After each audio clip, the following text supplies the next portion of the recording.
Before I start the story, I want to tell you to subscribe, because only 2% are subscribers.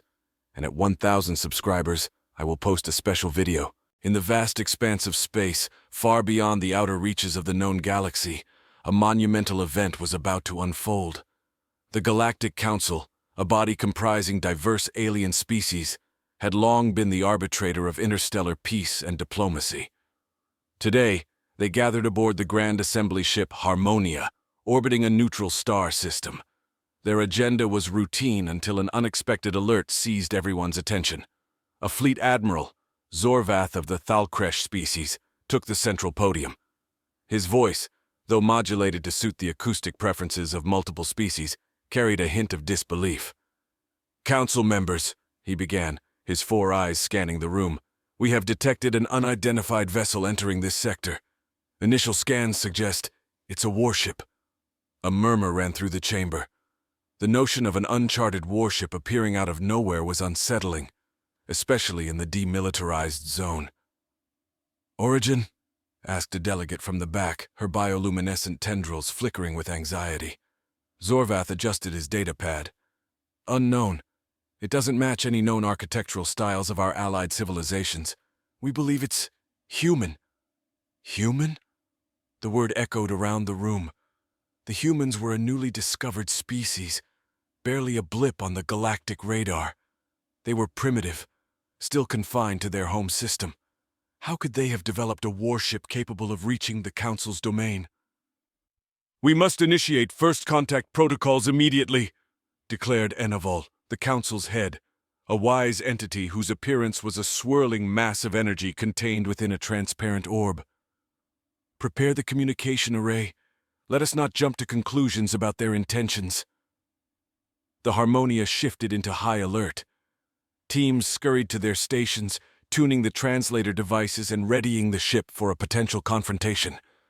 Meanwhile, the human warship, named the USS Horizon, drifted silently closer.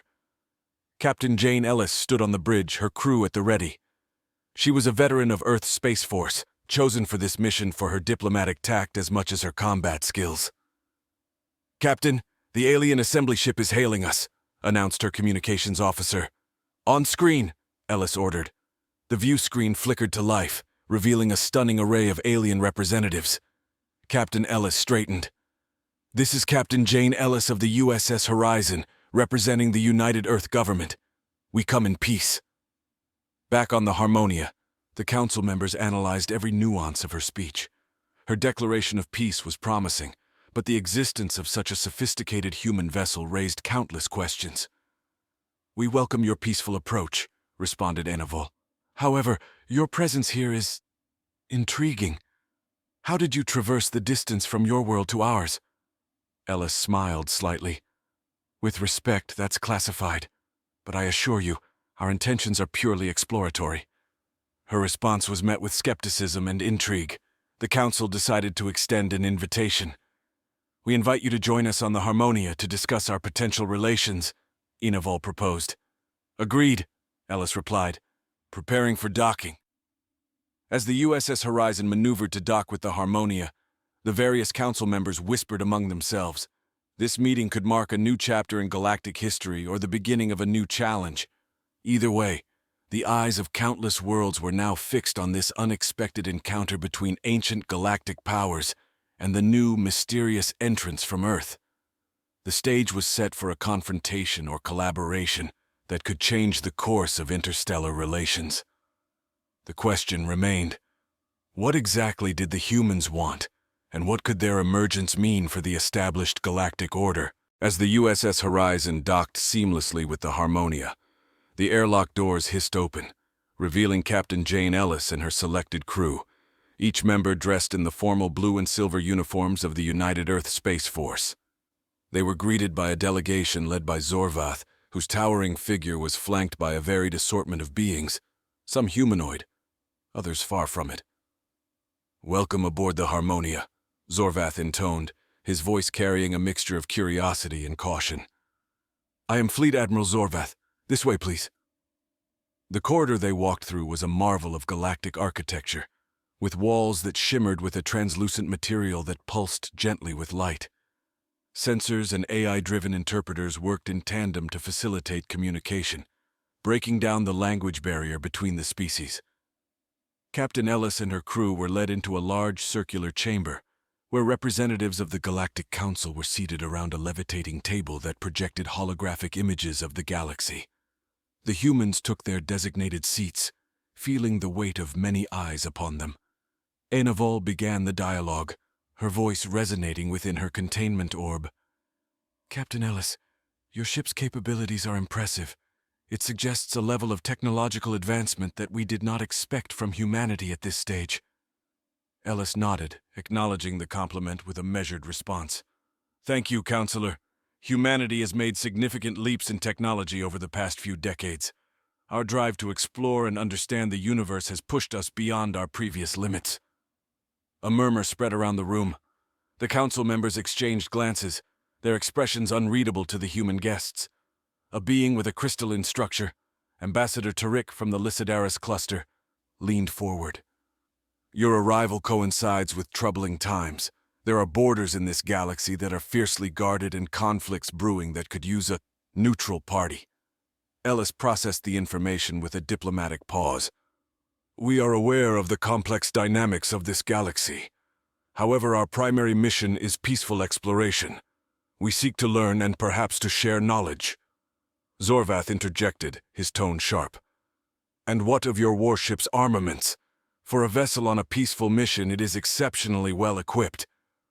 The room tensed. Ellis met Zorvath's gaze firmly. "The galaxy is vast and not without its dangers. We must protect ourselves and ensure the safety of our crew. The armaments are purely defensive." The dialogue shifted as another council member, a fluid shapeshifter named Veneer, raised a concern. "And what of your governance? How does Earth handle its affairs that you now reach out to the stars?" Ellis smiled, a gesture of goodwill. "Earth is united under a single democratic government. This unity gives us the strength to reach out into the cosmos as one." The meeting continued with discussions of potential alliances, trade agreements, and the sharing of technological insights. The humans offered insights into their advancements in energy generation and space travel, while the Council shared the cultural histories and scientific achievements of their member species. As the meeting drew to a close, it was clear that this first contact would not be the last. Both sides saw the potential for mutual benefit. The humans were invited to visit various council worlds, and delegations from the council were scheduled to visit Earth. Captain Ellis and her crew returned to the USS Horizon, their minds abuzz with the possibilities. The horizon of human exploration had just expanded exponentially, and the stars seemed a little closer than before. Back on Earth, news of the successful contact with the Galactic Council spread like wildfire. Humanity was abuzz with excitement and curiosity about their new place among the stars and the alien species they would now interact with. Meanwhile, the crew of the USS Horizon prepared for their next venture, a diplomatic mission to the Lycidaris cluster, home of the crystalline beings. As the Horizon made its way through the stargates, meticulously maintained by the Council for safe passage across vast distances, Captain Ellis reviewed the cultural dossiers provided by the Council. Each document was filled with intricate details about the customs, social structures, and etiquette expected during their visit. The importance of these meetings was not lost on her. Establishing a positive relationship with the Lycidaris could be crucial for Earth's future. Upon arrival, the Horizon was greeted by a fleet of luminescent ships, their bodies reflecting the starlight in dazzling patterns. Ambassador Tariq awaited them aboard the flagship, his form shimmering with an internal light that pulsed rhythmically, a sign of greeting in his culture. "Captain Ellis, welcome to our home," Tariq communicated through a device that rendered his crystalline vibrations into human speech. "We have prepared a series of engagements for you and your crew, including a visit to our great archive." The Lycidaris were known for their vast collection of galactic knowledge, stored within crystals that could hold vast amounts of data. The Great Archive was a towering structure, glimmering under the cluster's 3 suns. Inside, data crystals hovered in perfect alignment, each one a repository of millennia of history and science. As the crew toured the archive, their guide, a young Lycidaris named Syl, explained, "Each crystal you see contains not just information, but the consciousness of our ancestors. We learn from them directly." The concept was mind-bending for the humans, who were used to digital and printed archives. Captain Ellis, fascinated, touched one of the glowing crystals. Her mind suddenly filled with images and voices from 1,000 years ago. Meanwhile, back on the Harmonia, discussions about the implications of human technology and their swift advancements were ongoing. Some members expressed concern over the rapid development and potential disruption in the galactic balance. Others saw an opportunity for a fresh alliance and a bolstered defense against possible threats from the outer sectors, where lawlessness prevailed. The Council decided to send observers with the human delegation as they continued their visits to other Council worlds. These observers were tasked with assessing the humans' true intentions and their compatibility with galactic society. The journey back from the Lycidaris cluster was reflective for Ellis and her crew. The experiences had broadened their understanding of the galaxy's diversity and the responsibilities that came with their new interstellar relationships. Upon their return to Earth, they were greeted as pioneers of a new era. Captain Ellis reported to the United Earth government, detailing the potential for trade, knowledge exchange, and the crucial need for a thoughtful approach to integration into the galactic community. As the Earth prepared for its next steps in this larger cosmos, the crew of the Horizon began training with representatives from several alien races, each bringing their expertise and perspectives to the growing Earth Space Force. The collaboration was a testament to the potential for unity and shared progress in the vast, mysterious galaxy. The political landscape of the galaxy was shifting. As Earth increased its interactions with the Galactic Council, a faction of wary council members convened in secret. Their leader, a seasoned diplomat named Garaha from the reptilian Kithar species, voiced his concerns. The humans' rapid technological progress and their bold exploratory initiatives could disrupt the delicate power balance. We must tread carefully. Meanwhile, on Earth, preparations were underway for the arrival of the galactic observers. The United Earth government had established a new facility, the Interstellar Diplomatic Hub, where Earth's representatives could engage with their galactic counterparts. The design of the hub was a blend of human architecture and technologies adapted from Council specifications, creating a space that was both welcoming and symbolically neutral. The first group of observers arrived, led by a charismatic envoy named Thalrek from the avian-like Seraphi species. His keen insight and diplomatic tact made him an ideal leader for the group. "Our mission here," Thalrek explained to Captain Ellis during their initial meeting at the hub, "is to understand human society, your governance, and how you plan to integrate with the Council's laws and cultural norms." The discussions that followed were intense yet productive. Human leaders showcased their advancements in sustainable energy, medicine, and AI, emphasizing their commitment to peace and collaborative progress. In return, the observers shared their governance models and social constructs, providing a broader view of galactic civilization. Simultaneously, the USS Horizon embarked on a mission to the border sectors, where piracy and unregulated trade posed a significant threat.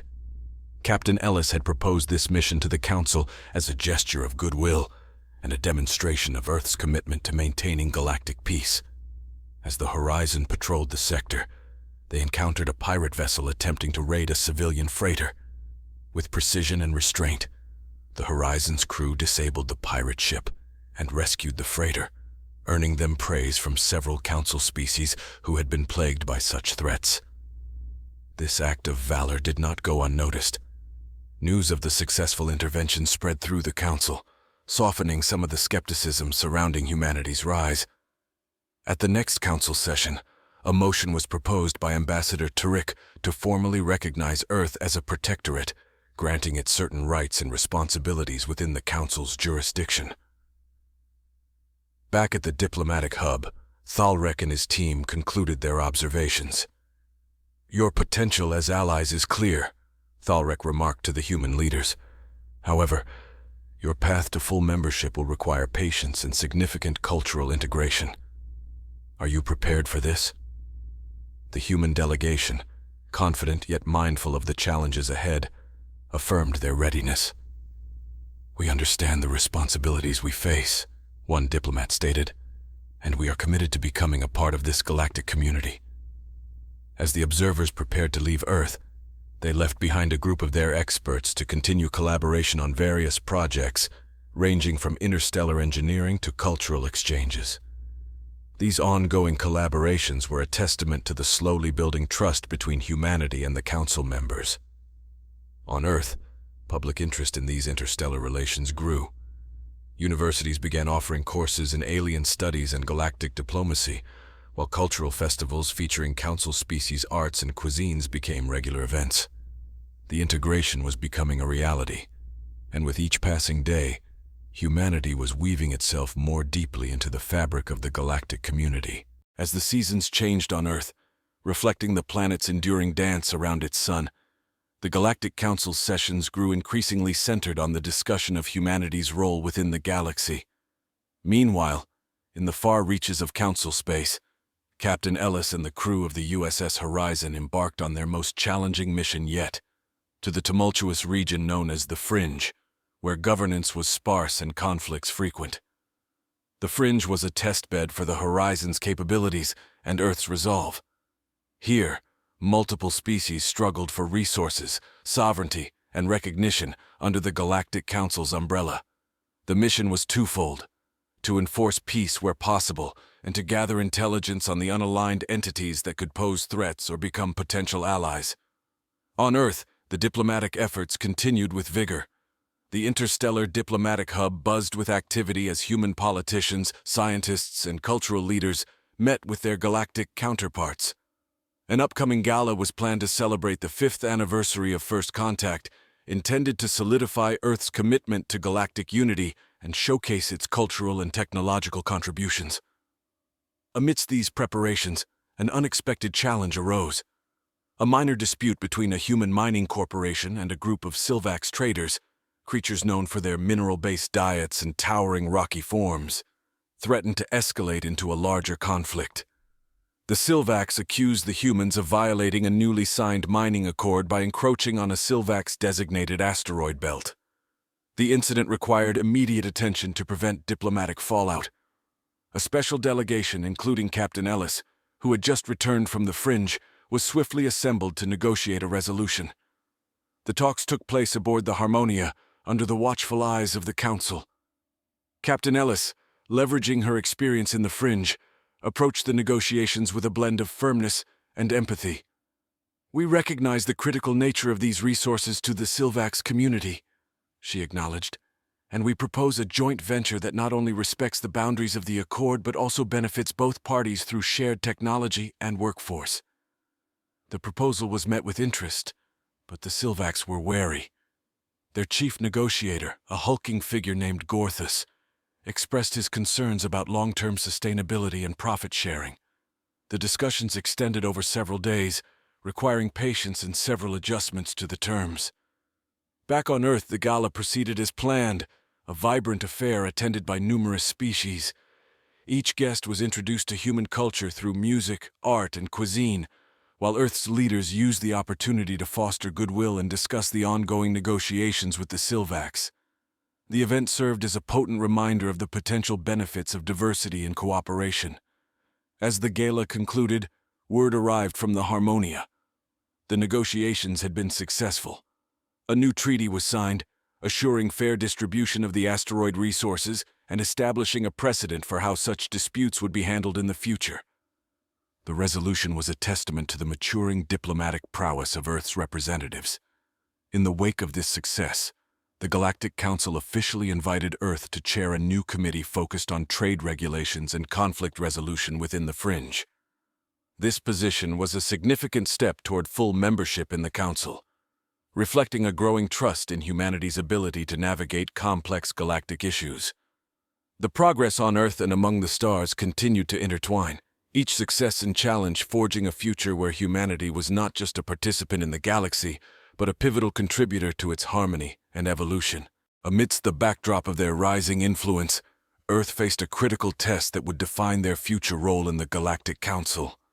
an emergency summit was convened on the Harmonia to address an escalating crisis in the Tavar sector, a strategic crossroad near the fringe that had recently witnessed an uptick in skirmishes and piracy. The Council deemed it imperative to stabilize the region, and surprisingly, they turned to Earth for leadership. Captain Ellis, now recognized as an adept negotiator, was chosen to lead the peacekeeping mission.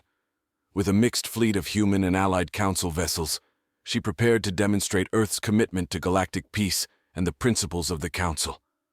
As the fleet assembled, engineers and tacticians from various species worked alongside humans to integrate their systems and protocols. This collaboration was not just strategic but symbolic, showcasing the unity that the Council aspired to achieve. On Earth, anticipation ran high. Live feeds of the mission were broadcast, allowing Earth citizens to witness their role in these historic events firsthand. Educational programs explained the significance of the Tavar sector and the importance of the mission, fostering a deeper public understanding of and engagement with galactic affairs. The fleet reached the Tavar sector under Ellis's command. Initial talks with local leaders were tense, marred by mistrust bred from cycles of conflict. However, Ellis's approach, marked by transparency and respect for local autonomy, gradually won over the skeptics. A series of treaties were drafted, focusing on security, resource sharing, and economic development. Meanwhile, the diplomatic corps on Earth worked tirelessly to support the mission. They hosted several delegations from the sector, engaging in cultural exchanges and bilateral talks that furthered understanding and solidified Earth's role as a mediator. As the situation in the Tavar sector began to stabilize, the Galactic Council convened once again. The success of the mission was undeniable, and it prompted a pivotal decision. The Council voted unanimously to grant Earth full membership, a testament to their significant contributions and the trust they had earned across galactic societies. The ceremony of Earth's ascension to full membership was held on the Harmonia, attended by dignitaries from across the galaxy. Captain Ellis was given the honor of speaking on behalf of Earth. Her speech resonated through the assembly, emphasizing unity, shared responsibility, and the boundless potential of a cooperative future. "We stand at a threshold," Ellis proclaimed, "where our actions today will echo through history. Let us choose a path of cooperation, so that together we may face the challenges of tomorrow and explore the mysteries of the cosmos." Her words were met with applause, and the event was celebrated as a landmark moment in galactic history. As the ceremonies concluded, the representatives of various planets and species mingled, discussing plans, projects, and the vast opportunities that lay ahead. Back on Earth, celebrations erupted. Humanity had not only reached the stars, but had become integral to their governance. Looking up at the night sky, people saw not a void, but a tapestry of opportunity and community. In the aftermath of the ascension, Earth continued to build on its newfound status. Collaborative projects in science, technology, and exploration flourished, bringing together the best minds from across the galaxy. Humanity had ventured into the unknown, and in doing so, had found its place among the stars, forever altering the course of its destiny.